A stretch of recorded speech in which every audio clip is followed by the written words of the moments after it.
Hey friends, we are on the road to Super Show Live 2022. This week we got a big reveal on the fourth man. Eric and Conrad broke down TNA Victory Road 2012, and you guys are going to get all your questions about that and whatever else answered right here tonight on After 83 Weeks with Christy Olson. That's me, of course, and I brought some of my friends along tonight. The gang is all here, I'm happy to say. Steve Kaufmann, George Hermoza, and Adam Woods. Thank you for joining me. What's going on, party people? Yeah. Oh, just Steve, your music. Only Steve and I. That's okay. I love it. That's just the kind of energy we bring her. And all for this man. One and only WWE Hall of Famer. Here too. Do you hear this? Good to be here. Now know that the one and only William Regal will be joining you, Jeff Hardy, and Jeff Jarrett, on the Super Show. And I just want to get your reaction to that. Last time we talked to you, I think you didn't even know who the fourth man was, right? So reaction to the big reveal. I'm very, very excited for one Steven Regal. And it has all of the potential in the world. There'll be a lot to do there. Creatively speaking, Steve is a great performer, and he's got some depth. He can not only be an authority figure, he can, get in the ring and get physical as well. And that's, that's a big asset when you're in that authority figure role. Someone like me, that didn't work. Mr. McMahon, it kind of did. But when you have the credibility in the ring and you're playing that kind of office authority role, or even as a manager, that's what made Bobby Heenan so good. He could do both. So a lot of potential. I'm excited for Steve. Yeah, and what about him joining you on stage at Super Show? Anything that's what you're talking about. Oh, I'm sorry. Yeah, well, my next question was I was talking about his debut in A&E or AEW. As far as him being part, I knew about it a couple of days ago, and I was thrilled for the same reasons. And here's a little known secret. I may have been the one to suggest to Conrad that Steve would be a great part of the network. And as a matter of fact, I had direct contact with Steve, so I put in the call and put he and Conrad together, and off they went. Now, I didn't know until recently that he was going to be in Dallas with us, and I was excited about that. Yeah, well, we all are, and we were going to touch on his big AEW debut anyway. Well, he did. You did, and I'm sure these guys here had some thoughts. Gentlemen, you know what, George? Is there a question that you want to ask Eric about William Regal in AEW? I mean, I honestly, am ecstatic just because, William Regal goes back. Obviously, there was that on-screen kind of friendship that you guys had back in 2003. Do you think now maybe he's got the possibility, he's 53 years old, to some that may seem young, to some that may be not so young. Sting is 50 or 63, I think he is. Do you think, would you like to see Regal in maybe one or two matches in AEW? How old is Steven? 53. Oh, yeah, absolutely. I mean, Steve Regal, in terms of his technical abilities, I don't know that there's, for his style of wrestling. Now, he's not a luchador, but for his style of wrestling, which I think is sorely lacking in today's product, and I would love to see more of it. I know FTR is in that same category as well, but Steven Regal he kind of defines that scientific style of wrestling that some of my favorite wrestlers as a kid growing up were famous for, including Vern Gagne. So, and Nick Bockwinkel. So yeah, I'd love to see Steve in there occasionally. Again, as I jumped the gun, even Steve as a manager or an authority figure, general manager, something to that effect, he can be that boss that he needs to be, but if you push your boss too far, he can also kick your ass, and in a believable way, not in a gimmick way. So I'm all for it, brother. I just think, you got to be careful you don't overdo it, because you want to look forward to it. You want to build anticipation and see what's going to happen when Steven Regal would finally lose his temper and things broke down, and then it has to get physical. But if you saw it on a regular basis, you wouldn't have that anticipation, which is important. So, yeah, occasionally. How's that for a long-winded yes? I like it. Yeah. Well, also in this episode of 83 Weeks, you mentioned how much you miss Kurt Angle, right, and him as a performer, and would also liken Dolph Ziggler to a Kurt Angle, where you could put him in the ring, heel, babyface, get a good promo. Would Regal be in that category, that esteemed category of performer that you could basically put in because they're so multifaceted? I don't think so. Not in the same way. I think Steve would be on a regular basis, and that's what we're talking about. I don't think so. No, I don't think he would. And that's not any disrespect to Steve at all or his abilities. It's just to be that guy, day in and day out. You'd have to have a little more range in the ring. That Steve Regal is really one of the best, if not the best, in that European influence, scientific style, more traditional wrestling. I can't think of anybody as good as he is today outside of Ziggler, if Ziggler was allowed to or wanted to, or that was called for. Who else has that kind of European scientific style today? But I don't think it's something that the audience would buy into every night or every week for any kind of a long term. So I don't see him at that level. Mm-hmm. Would you rank Bryan Danielson as higher than Regal in that instance? I think clearly Bryan Danielson has achieved more. Can't argue that. So again, how are you measuring? Are you measuring by the amount of money that's been made in the business? Are you measuring by what? I would see clearly Bryan Danielson has been more successful in his career and has cemented his status as one of the best. I still, as much as Bryan Danielson does have is capable, and often we see some nice scientific wrestling, some great scientific wrestling, I should say, out of him. He doesn't have that European influence. There's a difference. It's subtle in many respects, but even things as common, and all of us on this Zoom and probably everybody listening knows what I'm referring to when I say a European uppercut. Well, a European uppercut looks a little different than a non-European uppercut. All right. It's just got a little more of a finesse, a little more English, no pun intended. If you think about playing pool, it's just got a little bit of an inside spin on it as opposed to a clubbing kind of a move. And it's that type of presentation. When I say scientific, that's what I'm referring to, more so than amateur, wrestling, which we see a lot of in a lot of guys like Bryan Danielson. You see elements of it. But no, with Steve, he's got more of that European scientific style, which sets him apart and makes him unique, which is why I like watching him. Well, yeah, Daniel Bryan, as you pointed out, is so accomplished, and Jon Moxley as well. I think a lot of fans were surprised to see someone like William Regal being paired up with the two of them. It almost seems as if they wouldn't need a William Regal to tell a story or to have a great match. Do you think we should maybe just sit tight and see where this all goes? Why not? I mean, we got two choices. We can sit back and enjoy it and watch it and see where it goes, or we can make up our mind that it's a mistake. Right. So I'm gonna sit back and crack a beer and watch it and see where it goes.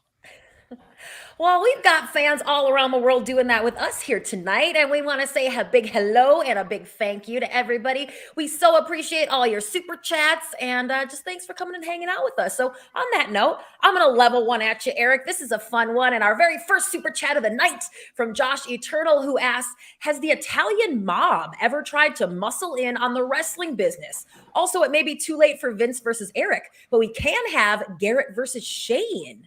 Well, we can still have Vince versus Eric. There's no problem. I'm in. I can still take an ass whooping. I'm good. So let's not give up on Vince and Eric. WrestleMania is not.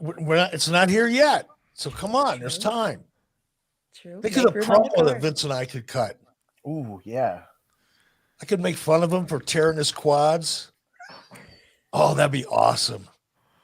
I remember, Vince, you went swinging your big ass into the ring with your big old cock with a walk, and guess what? You jumped into the ring and blew your quads. Oh, God, I could cut a hell of a promo that would just make his head explode. That's what the audience wants to see, and that would be fun. And there again, I wouldn't care what happened. Win, lose, fuck, who cares? I'd have a blast.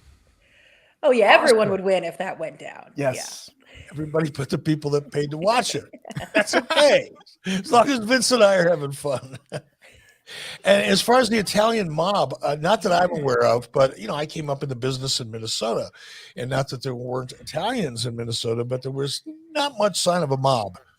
And then, when I got to Atlanta, that's CNN and that's a T.N. Turner. And there was no mobsters in Turner.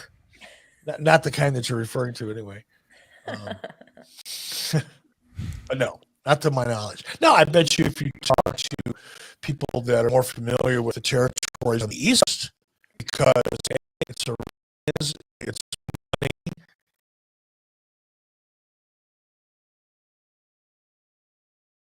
this, that when I would go over to Japan, I'd always have Sonny with me. And Sonny, obviously growing up in Tokyo, knew where the seediest parts of Tokyo were. And I says the first time we went there, it's called Kabukicho, by the way. And people that generally live in Tokyo really don't want to go to Kabukicho. That's how nasty it is. But it's awesome. And that's the only place I wanted to go. And we'd leave the Kale Plaza Hotel, which is a really nice hotel, and we'd walk about, I don't know, mile and a half, 2 miles, whatever it was. And then you'd get into that Kabukicho district, and it's old, like old Japanese style buildings, and everything's close together. There's no cars, it's all bikes. No, I think there are cars. I can't remember. Not many. But the streets are very narrow, and it's just little shop after little shop after little shop. A lot of them are restaurants and little bars. There's like 6 seats in a whole bar with some 80-year-old Japanese back there, telling Japanese stories. So it's just so cool. But that's where the Yakuza hang out, because there's a lot of porn shops, and they call them, what do they call them? Companion clubs, or there's a name for them that's really, it sounds really nice. They call them companion clubs, but they're kind of like, and they're not nude, don't get me wrong. They might as well be, but they're not. And they come down, and these girls come down, and it's typically only Japanese men go in there. Gaijin, they're not allowed in. They're dissuaded from coming in. Let's put it that way. You don't feel at home. But I've been in a couple, and you go in, and the girls, rather than lap dancing and the gratuitous stuff that you would see in an American strip club, it's more subtle, and they sit down and drink whatever you're drinking, and they spend 6-8 hours drinking with you, and there's no sexual contact that I know of, but it's just like going and having a really hot companion with hardly any clothes on for a night, but it doesn't go beyond that. But and a lot of those clubs were questionable, and I'm sure a lot of different people were invested in them. But that's why a lot of people that even live in Tokyo don't like to go to Kabukicho, because it's a little sketchy. In your time in WCW, have you had any dealings with athletic commissions in the way you're talking about, or just in general? Are you asking me if I ever bribed the athletic commission? Of course not. I would never ask you that. I'm saying if you've ever run into trouble with the athletic commission, you don't have to say what you did. But it was in the context of the mob question. So I'm wondering, what the fuck are you getting at? You're tying two things together there without a segue. Come on, you could be misleading people, or I could be admitting to something that is still a federal crime. I don't like how you said. It's bad enough that Christy gets me in trouble on my own show. Now you're setting me up to do Fed time. I think you're over the statute of limitations, Eric. Yeah. I don't know. But I have had to deal with the athletic commissions. Primarily, I dealt with Las Vegas, but that was pretty straightforward. It was expensive, but it was very straightforward. It was very by the book. There was no ambiguity in it. But the one commission that I hated working with was in Baltimore. And I think that had some leftover fucking kind of, hey, you guys used to grease my palm. You got to figure out a way to take care of me. I mean, because they were just dicks. And there was one guy in particular, I can't remember his name, but oh my God, if somebody were to get split open at a live show or a TV taping in Baltimore, oh my God, even if it happened on purpose. Hell, if a cameraman fell down a flight of stairs and busted his head open, this guy would flip his fucking wick.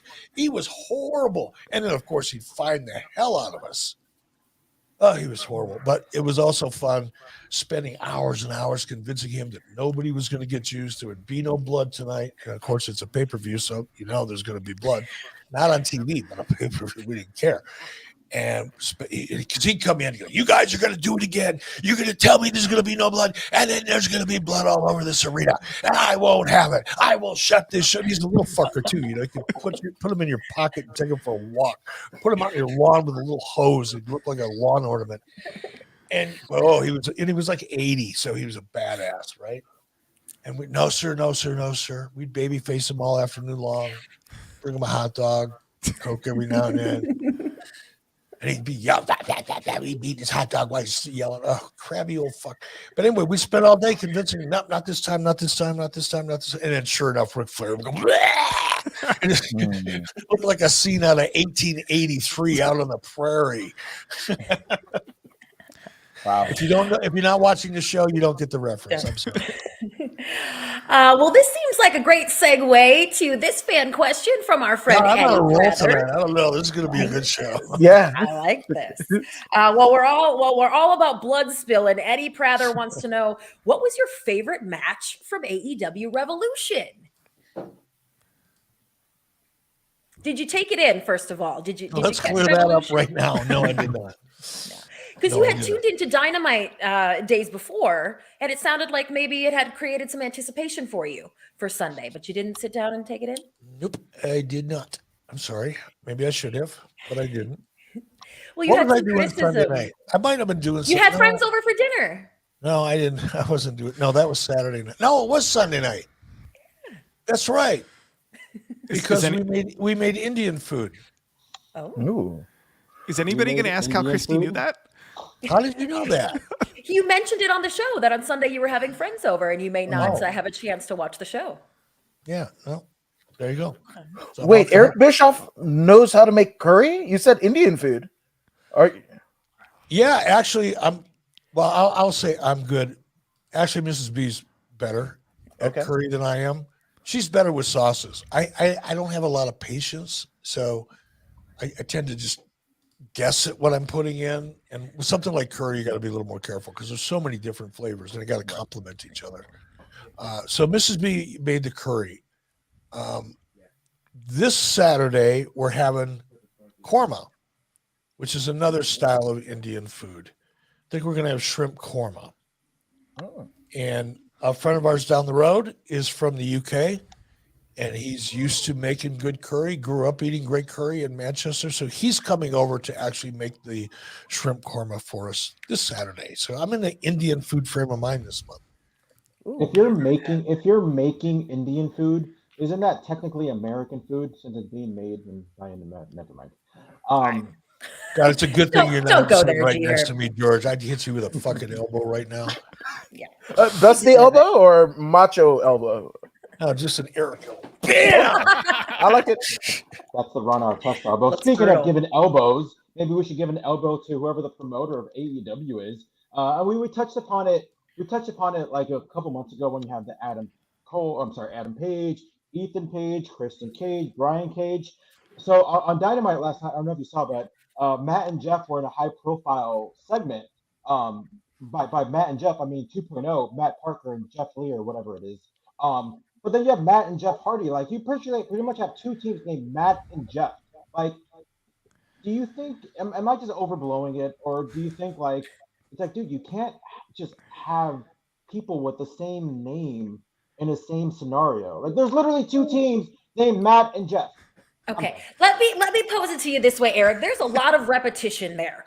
Not just with the names. There's a lot of people that are on a streak. There's a lot of blood in every match. There's a lot of the same moves or the same outcomes happening over and over again. Is that a problem in your eyes for the audience? In fairness, I haven't been watching closely enough to see those patterns that you guys see. So my answer has to be qualified first by saying, I don't know. In reality, but let's assume what you guys are saying is true. Of course, it's a problem. It's no different than any other television show. If all of the characters in a success, we're watching Dexter, the new version of Dexter. Well, if all of the characters in Dexter had the same characteristics and mannerisms and quirks as the central character, why would we care about the central character? And then why are we watching the show? So yeah, and it's harder in wrestling a little bit, but yeah, if what you guys are seeing, and it seems like all of you are nodding your head in agreement with that, then I would say, yeah, that's a real problem. And to George's point, I think it's a little thing like last night. Somebody probably should have caught that, who was formatting the show. And said, wait a minute, let's break it up a little bit. Even just to have two tag teams back to back is a little. I wouldn't do that unless I was focusing on tag teams for the night, tournament or some such thing. But little thing, because it's Matt and Jeff, because it's the Hardys, they kind of automatically separate themselves from everybody else. It's not like it was a new team brought in called Matt and Jeff. That would have been really silly. But since it's the Hardys, I'd give them a pass on that one. Well, and you've been pretty critical too of Tony Khan announcing that he has an announcement and, promising big surprises. There wasn't any such announcement about an announcement for Wednesday. However, we all knew that Jeff Hardy's non-compete was up. People were expecting him. Even when Matt got attacked, you could see everyone in the audience pointing their phone towards, the walkway. And I'm wondering, do you know how that kind of all went down? We got Sting instead, and it was a little bit of a swerve, and then Jeff finally came out. I'm wondering if you thought that was a better execution of a surprise than the track record of Absolutely. WCW. I was really happy that they chose to not make a big deal out of it before it actually happened. I've been pounding that drum for months. Every time we talk about the new surprise of the week, I've said the exact same thing for how many months now? Has it been 6? At least 3, but it started. yeah. It started back in November. Is when it started, early November. I'm thrilled. Now, there's a portion of the audience is going to say, "Yeah, but they didn't. What did they get? 917,000 viewers or something, under 1 million, whatever the number was." And yes, if they would have announced Jeff Hardy as the next news surprise, then perhaps they would have hit 1 million or maybe a little more. But here's my take on that. By having a real surprise where nobody knew for sure, they hoped, they suspected, but they didn't know for sure, and giving them that rush and scratching that itch that the audience has. That's why they love wrestling, for those moments in particular. And by giving that to them, now if they do that again, maybe next month or the month after, and then they do it again the next month or the month after, you're going to create a viewing pattern in your audience's head that convinces them they can't afford not to tune in. That's how you create must-see TV, by delivering something every week or every other week, or in wrestling's case, because it's 52 weeks a year, every other month. You're giving them something that they didn't expect, that truly surprises them and satisfies that need, that viewing need, that emotional need, which is why they're watching anyway. And now you're giving it to them, and you'll create that pattern. And all of a sudden, you won't be doing this with the ratings. Oh, we got 1,000,001. Oh, we got 750,000. Oh, we got 950. Oh, we got 902. Oh, we got 1,000,003. Oh, we got, you know what I mean? That's that. And some of that you can't avoid. A lot of that has to do with what else is on television. on any given week. But the things that are within your control are to satisfy your audience. And you know that the audience loves that more than they love a 4-star Tokyo Dome match. They truly do. The broader audience. Now, the hardcore, dirt sheet wrestling fans, no, they'll sit at home in their basement and jerk off watching, 4-star Tokyo Dome matches. Have at it. But you're not going to grow. I'm sorry, Christy, that was rude. But you're not going to grow the audience with that style of presentation exclusively. This is awesome. Oh, God. This is right. Right. But speaking of awesome, I mean, Eric, if a sibling of yours, hell, even a friend of yours was getting their ass kicked by some adversaries, do you hit your pose first? No, I probably wouldn't. Do you wait on the sound guy to play your music and then you hit your pose? And I don't know. I think there's some suspension of disbelief there. That he's gonna react to the crowd. There's kind of a show.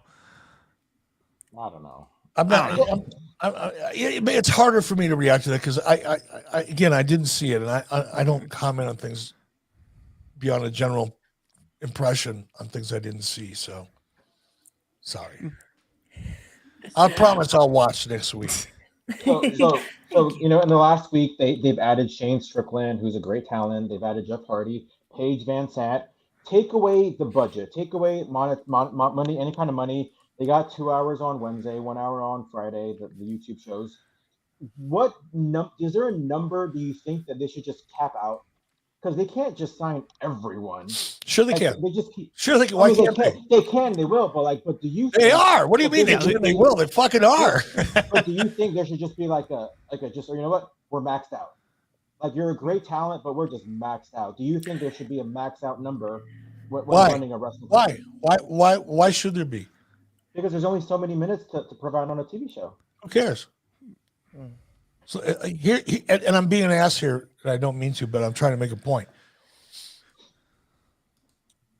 Somebody asked me who was the talent that was recently released, and if that talent should go to AEW. Cesaro. Thank you, Steve. And I had two answers. And the first answer is, from a strictly financial business career point of view, fuck yeah, go. Get as much money as you can for as long as you can, and don't give a shit whether you work or not. That's business. If they call you, be professional, show up, give it 100%. Show up with a smile on your face, leave with a smile on your face, make sure everybody that you work for is happy with your work, and then go home and have a life. That's one way of approaching the business. The other way of approaching the business is if you want to become a star. That's a little different proposition, because right now, AEW is so chock full of people. Keith Lee, Christian. How many blanks do we need to fill in here right now? If your goal was, look, I don't want just the money. I want to see how far I can go in this industry. Then I'm not trying to go to AEW. And the answer is the same with what you're talking about, George. It's kind of the same thing. If the Cesaro answer to your question from an overall talent roster perspective is, wait a minute, I can't just keep adding talent. I can only build so much. I need to put the brakes on and focus on what I have. 2 hour show, you've got how many different segments? 12, 14, I don't even remember anymore. So you got 24 people, you got to mix it up a little bit. So you got a room really for about 60 people on your roster, if you're going to focus on them enough to build them as stars. The audience can't focus enough or engage enough with 145 different people over 3 hours. It's impossible. It's never going to work. It's a variety show. It's not an episodic male soap opera, testosterone driven soap opera, whatever. Call it whatever you want. I don't give a shit. But if you're someone that's a Cesaro answer. It's business. We got to make it work for business. Now, if you don't care, you don't have Tony Khan's got all the money in the world. Who's going to yell at him? Not his banker, not his stockholders, certainly not the talent, because they're all getting paid to do nothing. Yeah, and there's going to be a handful of them that are going to want to do something. But so it depends. If you're looking at it as a business, then slow it down, focus, tell better stories, get that talent over, invest in them. If all you're doing is signing as many people as you can so you can have 160 or 200 people on your roster and you don't care whether it makes sense or not financially, then fuck yeah, keep going, huh?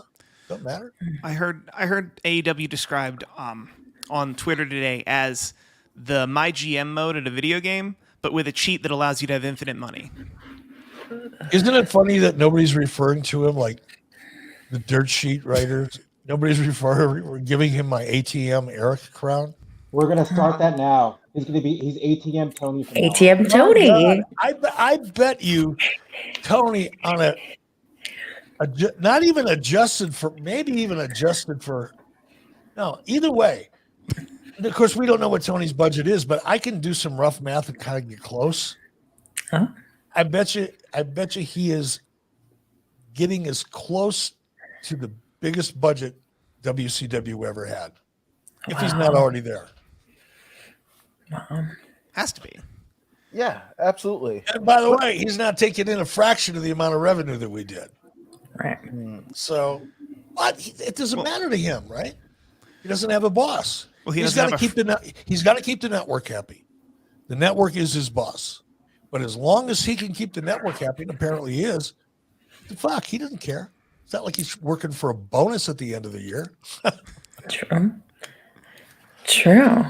Wow, love that. We just learned so much there. Thank you, Eric, for all of that. And I do also want to welcome back Mick Mack, who we missed last week. I was just thinking about Mick. We haven't heard a dumbass joke in a long time. Oh wait, nope, we got one. We got one. It was right up there with our former conversation about the companion clubs. There it is. What did the sign on the door at the brothel say? Beat it. We're busy. That's good. I mean, for a Mick Mack joke, that's not bad. But the bar is so freaking low, though, it doesn't matter. You got to chuckle. That's all that matters. Well, here's another great super chat from Ibzan Arroyo, who wants to talk about the WCW days too. They're talking WCW Motorsports and wants to know, where were the cars raced? Where are the cars now? And why was it for such a short time? It was more of an experiment. We had a sponsor. I think Valvoline was one of our sponsors, and it was a way for us to kind of add value to their WCW sponsorship by WCW investing in a car, a Busch car, not a NASCAR, but a Busch car. So it was more of a business deal, and we tried it, and it worked, but I don't think it was successful enough in the long run to continue to afford, because every year it got more expensive. Everything got more expensive every year. You first get in and it's like, okay, we're going to spend $400,000 for this car for the season. Well, come year two, now it's going to cost you $1.3 million. So, but it worked. It was fun. We had a blast, and we got our money out of it. We didn't lose money doing it, but it wasn't the money maker that we had hoped it would be. NASCAR is something sort of like pro wrestling that feels like it was so hot back in the day, and where did all those millions and millions of viewers go, right? It's funny. I was just talking about that the other day to somebody. There was a point in time, Jason Hervey and I had a reality show that we had created. I went out and got Jeff Gordon to be the host of the show and got NASCAR behind it. We pitched it to Fox Network. We came within 24 hours of signing that deal, and then a couple of things went wrong. But and this was about 2004, I think. At that time, NASCAR was everywhere. It was on you couldn't go into a sports bar any time of the day on a weekend and not have to sit and watch fucking NASCAR. It was crazy. It was everywhere. And you're right, Christy. It was such a huge, huge thing. But it only lasted for about 6 or 7 years, that kind of peak. And then it started falling away. And I think there's reasons for it. There always is, multiple reasons. But I think one of it is it's just got oversaturated. Mm-hmm. And racing is kind of weird, right? I love going to a NASCAR race. I love being there where you can feel it. When the cars go by, you can actually feel it in your chest. You can smell it. You know, the sound is really cool. And everybody's into it. So you get all that energy. But honest to God, sitting home and watching it, what the fuck? Who does that and why? Well, the answer is less and less people every year. Yeah, wow. Because it's slowly fading away. And there's a lot of reasons for it, like I said, but I think one of them is oversaturation. The other one is, you can't relate. First of all, you can't relate to the cars because they call them stock cars if you want, but they don't look like anything you drive.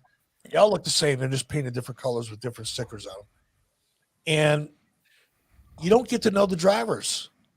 And when you do, they're these tiny little widgets because they got to be tiny little widgets to get in and out of that car. Most of them. And they've always got their helmet on, unless you take it off, when you see them in the pits and shit like that. But you never really get to know them. And it's been fun to watch over the years because NASCAR, and again, this is the wrestling guy in me. And I see these guys. There was a period for about 3 or 4 years. They said, okay, we got to have more fights in the pits. Nobody's watching our shit, guys. Nobody cares about cars turning left for 3.5 fucking hours, right? They just don't.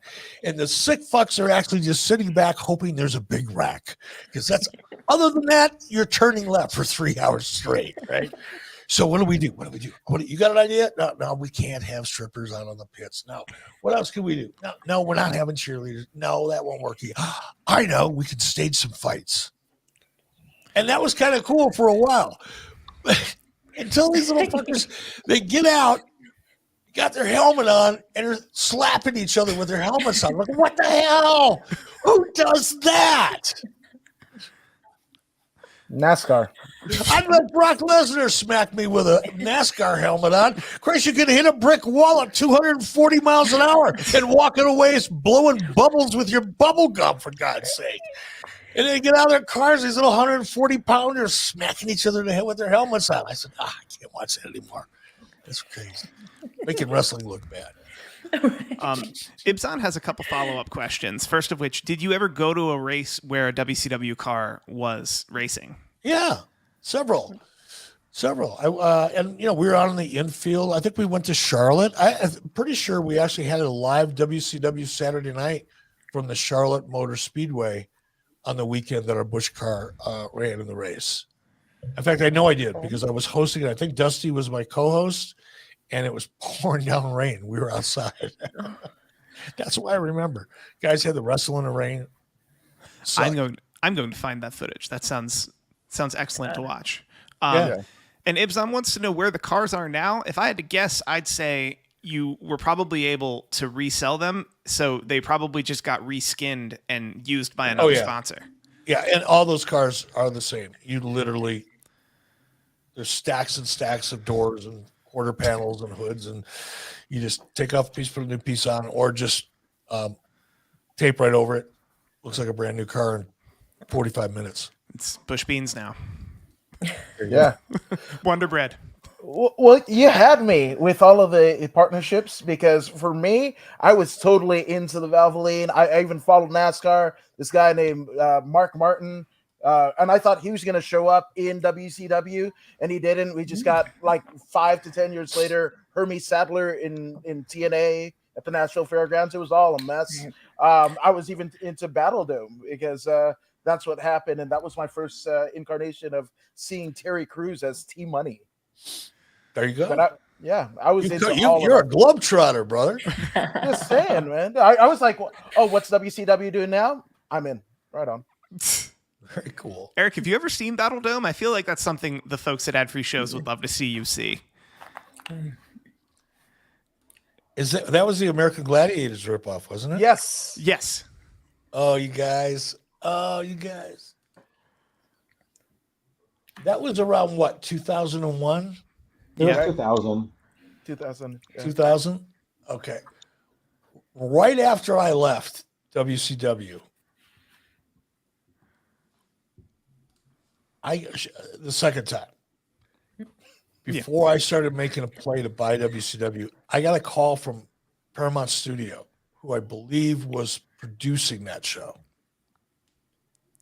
And they said, hey, we've got this show called Battle Dome, and it's tanking. They were already into I think they had 8 episodes season, and they were into the 3rd or 4th episode, and they were all going, fuck, this is a train wreck.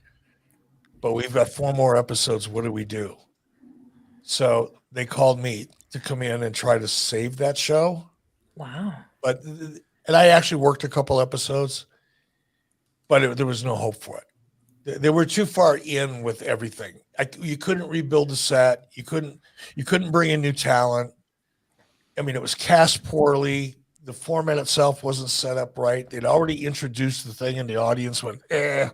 So to try to turn that around in 4 episodes, I think I told them after the 1st or 2nd episode, I said, look, guys, I'm going to do everything I can do, but I can't fix this. It's too far gone. So I worked on that for a couple episodes, and it went away, as it should have. Wow. This feels like the headline we're all going to read tomorrow. Yeah, for sure. Eric Bischoff worked on Battle Dome. And then they're going to go, I've never "What's heard Battle this. Dome?"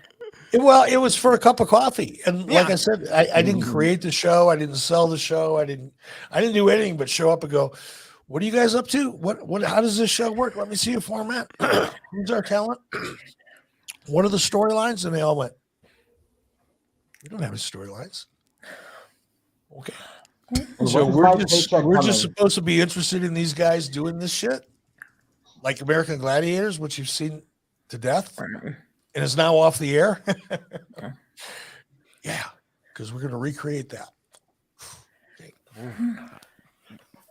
We got I like into it. we got into some fun here. Yeah. Gibbs on Aurora also just sent me the link to that Saturday night's main event. So we're gonna figure something out to do with that. Go. Check it out. I look like a drowned rat on an episode. I have a random AWA VHS question. I remember one of the first VHS cassettes that I got as a gift was like Hulk Hogan's highlights, and he was like posing like this and like a blue background. And at the time, I remember buying it, and I thought it was going to be like WWF highlights, but lo and behold, I put it in the VHS cassette, and it was like a bunch of matches from AWA promotion that I'd never heard of before. But I remember it wasn't really placed strategically on the box, the logo. Do you know if that was like intentional? Like let's or I don't know if you know it at all, but like, do you know if like let's not put the AWA logo so people think that, like myself, that it's a WWE or WWF produced cassette? George, I'm sorry, you lost me there. What was your question? So there's a VHS tape where No, I got that part. But do you think that the AWA logo was intentionally not really placed heavily on the cover to make people sure. think that it was a WWF? Sure, why would you Like do like that? myself? No, it was all about Hogan. Why would you do that? Nobody knew who AWA was outside of Minneapolis and Chicago. Of course it was. Deceptive advertising. It's okay when you do it to yourself. Like that. Vern Gagne minimized his own logo to make Hulk Hogan's bigger. There's nothing wrong with that. I've got a Best of CM Punk DVD to sell all of you. Ooh. It's all IWA Mid-South, but it's the best of CM Punk. Oh, God. I'm in. Sold. Valuable. Lots of value there. Eric, here's a question from Kashif Khan, who asks, whose idea was Joker Sting? I know you always say it's hard to pinpoint whose idea anything really was, but Joker Sting went over so hard. You talked about it this week, and I know the guys here and a lot of the fans were really excited to just kind of revisit Joker Sting. So what can you tell us about the creation of that character? I'm almost certain it was Sting himself. I wouldn't have done that. I wouldn't have come to Steve with that. So I would bet a lot that it was Steve's idea. Did people backstage react in the way that fans even do now? Like, hey, this is Oh, a great yeah. iteration of Sting. We love this. Yeah, it was. And what was cool, because, you know, the Dark Crow Sting, he was kind of a moody, broody kind of cat, right? Didn't show a lot, didn't emote much, didn't see much out of him. He was just kind of scary being there. But the Joker Sting, he was like very animated and spontaneous, cool, but a little scary. There were so many dimensions to Joker Sting that didn't exist in Crow Sting. Does that make sense? Yeah. Oh yeah. So that's why I liked it. And I think everybody saw that. Yeah, and it was the closest thing for me as a fan of the Surfer Sting, Blonde Sting. That was the closest thing that I got in a current incarnation of that Right. Sting was Joker. Yeah, you would see a little bit of the more energetic Sting in his Surfer Sting character, because he was that way. He was, you know, when he was fired up, he was outside of himself in a big way. And he did the same thing, but within the Joker Right. rip-off character. He did it really, really well. Don't like it. Well, It's showtime. Yeah. Perfect. Our time is flying here tonight, guys. We just have a few more minutes to answer questions from our 83 Weeks channel fans. So let's get to this one from Ed Dead. We are in Hall of Fame season, of course, and he wants to know who here likes long and who likes short Hall of Fame speeches. So how about you weigh in on that, Eric, as someone who's been there? What's your preference, long or short? Depends who's doing them. I've heard a few that shouldn't have been more than 2 minutes. And even that was painful. And I've heard some that I could sit and listen to all night. So it depends. I think for the sake of the overall production and everybody involved, including some of the talent that doesn't come out till the end, right? It'd be best if they were 5 to 7 minutes max. 3 minutes generally, 4 minutes generally, 7 minutes max in certain situations with certain talent. That way everybody's energy is up. The audience isn't fatigued by the time, you know, if you're the last person out and the audience has been sitting there for 4 hours, kind of tough being that last person. Even your friends and family are sitting there going, my God, are we ever going to get out of here? I'm going to go to the bathroom and just not come back. I actually did that one year. Excuse me, I'll be right back. I never came back. I feel like Hillbilly Jim has never actually been inducted because he's still giving his speech. Yeah, there you go. Nice. Could be.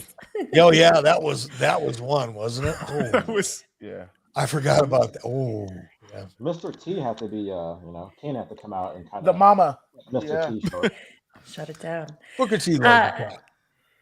Well, just to sort of wrap that up, you mentioned to us that you didn't plan on seeing WrestleMania live, that you would be watching on TV at an Airbnb. What about the Hall of Fame ceremony? That's something I would certainly I'll think watch that. Hall of Famers are invited to. I didn't get an invitation, but I wouldn't go in person even if I did, because that would require me wearing a tuxedo or a suit. That ain't happening. So, but I would much rather, I will watch it. Hall of Fame is my favorite part of WrestleMania by a mile for me. I love the emotion. I love seeing what are now some of my peers reaching that level. And I dig it. I always have. It's always been my favorite part of WrestleMania. Just because I won't go, that says more about me as a human being than it does about the quality of the event itself. I just don't like being in a crowd. I just don't. That's the only reason. But I think it's cool as hell. Can't wait for it. I'll watch it.